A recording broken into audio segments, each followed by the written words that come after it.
سورہ توبہ کی آیت نمبر 100 میں آپ کی خدمت میں ذکر کر رہا ہوں۔ اس میں اللہ تبارک و تعالی نے صحابہ کرام علیہم الرضوان کی شان بیان فرمائی ہے۔ صحابہ کے 3 گروہ بنائے ہیں۔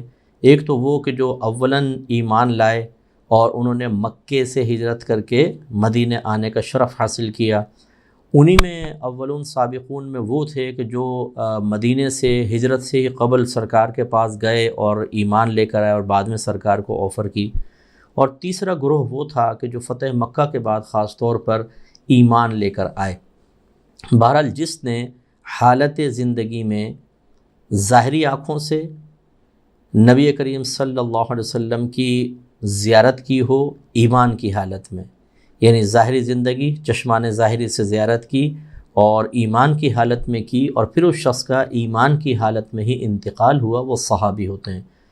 اور چونکہ کچھ صحابہ نابینا بھی تھے، اس لیے محدثین یا مفسرین یہ قید لگاتے ہیں کہ صرف دیکھنا ہی نہیں بلکہ اگر صحبت بھی سرکار کی اختیار کی انہی شرائط کے ساتھ کہ حالت ایمان میں باقاعدہ نبی کریم صلی اللہ علیہ وسلم کی صحبت اختیار کی ہو اور پھر ان شخص کا ایمان پر ہی انتقال ہو گیا ہو، وہ صحابی ہیں۔ اور صحابہ کا بہت بڑا مقام ہے۔ میں اس آیت کی وضاحت میں آپ کو مزید عرض کروں گا۔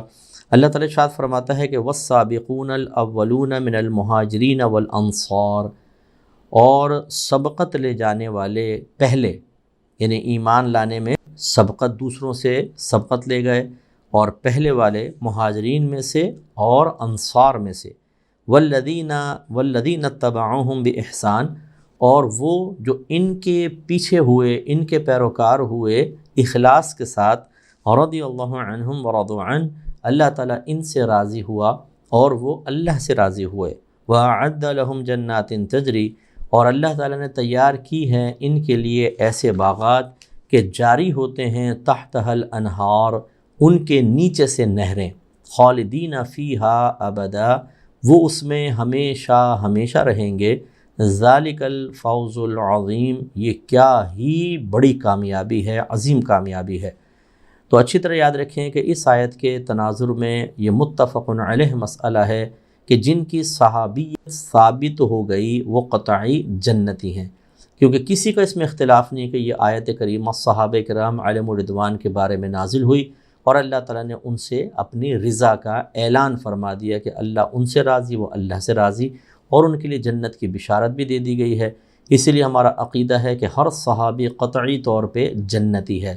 کوئی صحابی معاذ اللہ ایسا نہیں کہ حالت صحابیت میں ان کا انتقال ہو اور وہ آخرت میں قابل گرفت ہوں، کیونکہ اللہ تبارک و تعالیٰ نے یہ فیصلہ فرما دیا ہے۔ اور یہاں میں اپنے بیانات میں بھی عرض کرتے رہتا ہوں، اور آج آپ کی خدمت میں اس درس قرآن کے وسیلے سے، ذریعے سے آپ کی خدمت میں ذکر کر رہا ہوں کہ اللہ تبارک و تعالیٰ کی ذات قدیم ہے۔ قدیم اسے کہتے ہیں کہ جو ہمیشہ سے ہو، اور جو پہلے نہیں تھا پھر وجود میں آیا اسے حادث کہتے ہیں۔ حا الف دال اور سا، حادث، حادث مینس نوپید، اسی کو مخلوق بھی کہتے ہیں، اسی کو ممکن بھی کہتے ہیں، اسی کو مقدور بھی کہتے ہیں، کہ گویا کہ اللہ تعالیٰ ہمیشہ سے ہے، اس پر نہ ہونا کبھی طاری نہیں ہوا۔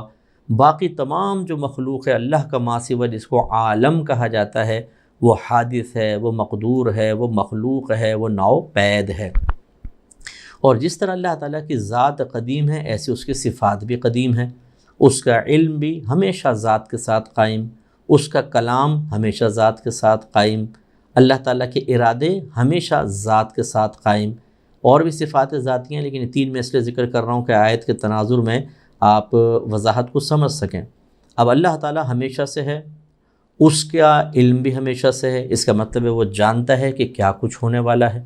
تو صحابہ کے مابین کیا کچھ ہونے والا ہے اللہ تعالیٰ ازل سے جانتا ہے۔ پھر اللہ تعالیٰ نے کا کلام بھی قدیم، اس کا ارادہ قدیم۔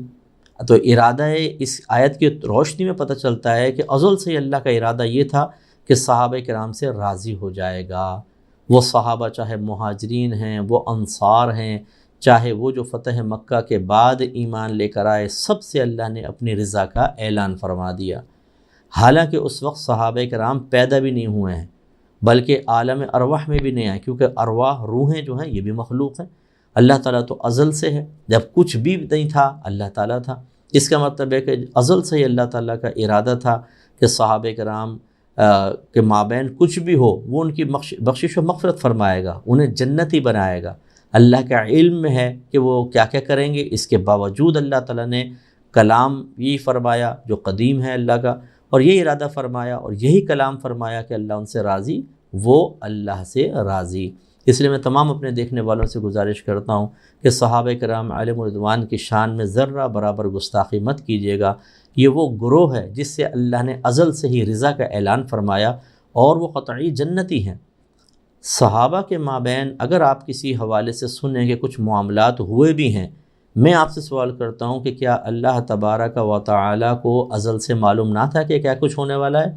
آپ کہیں گے مفتی صاحب بالکل اللہ کو معلوم تھا، پھر یہ اللہ تعالیٰ نے کیوں فرمایا رضی اللہ عنہم ورضوا عنہ؟ اس کا مطلب یہ ہے کہ جو کچھ بھی معاملہ ہوا اللہ نے اسے درگزر فرمایا، اور اللہ تبارک و تعالیٰ اس کے باوجود ان سب سے راضی۔ جب اللہ ان سے راضی ہے، آپ اور میں کون ہوتے ہیں کہ تانہ زنی کریں، ہم کسی ایک سے عقیدت مضبوط کریں اور دوسرے سے عقیدت ہٹا لیں، یا ہم ایسے بیانات کریں جن میں صحابہ کرام کے خلاف بیان ہو، صحابہ کرام کی معاذ اللہ ہتک ہو، اس میں توہین کے پہلو نکلتے ہوں۔ یہ بالکل غیر مناسب چیز ہے۔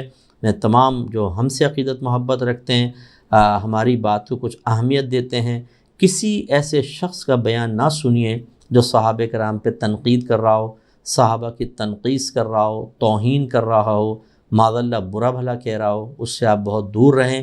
صحابہ کرام وہ نفوس قدسیاں ہیں کہ اللہ ان سے راضی ہے، اور میدان محشر میں آپ یہ دیکھیں گے کہ جو ہماری ان باتوں کا خلاف جا رہا ہے، اور میری باتوں سے مراد قرآن و حدیث کی تعلیم اور اس کا نچوڑ ہے، وہ کتنا پچھتائے گا، وہ کتنا شرمندہ ہوگا، اور نبی کریم صلی اللہ علیہ وسلم اس پر کتنے غضبناک ہوں گے۔